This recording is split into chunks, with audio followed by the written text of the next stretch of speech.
এই ভাগ্যের যে শক্তিশালী শরীর তার মধ্যে পতন হয়েছে। পতন হলো পাণ্ডে, বৃষ্টি হলো পূজা হলো। ঘুমে পড়ে লক্ষ্মণামা দেখে অন্ধকার। হরে কৃষ্ণ। আর লক্ষণের দুবার অবস্থা দেখে হনুমান দ্রুত করেছে হনুমান। হরে কৃষ্ণ। জয় রাধে। রাম শিবিরে গিয়ে দিচ্ছে দর্শন।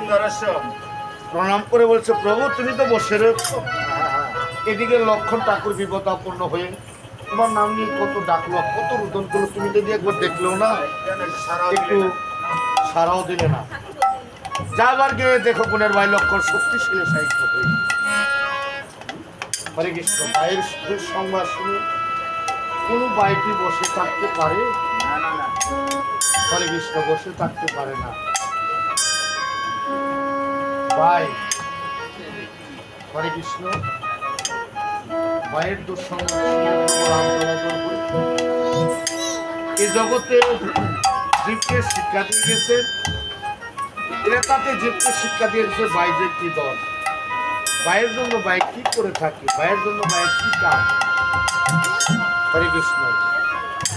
তাই প্রভু রামচন্দ্র বলেছে, লক্ষণ লক্ষণ লক্ষণ লক্ষণ লক্ষণ। ভাই ওর ভাই একবার কথা বল ভাই, তুই না আমার ছোট, আমি না তোর বড়, এই বড় মাঝে কে আমাকে দাদা বলে ডাকবে? বসো।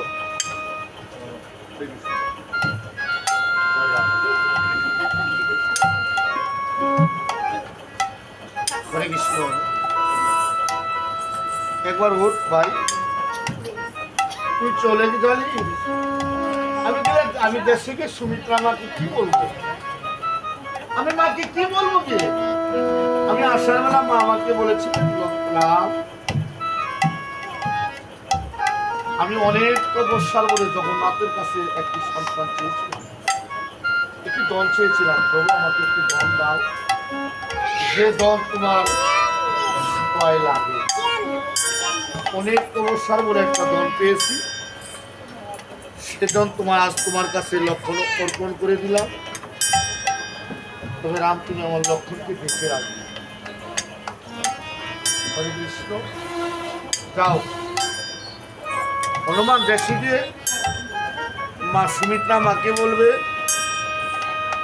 লক্ষণ বলল শক্তি ছেলে, রামকে খাইল বাঘে। হরে কৃষ্ণ। দেশে গেলি নাইরে বাইরে,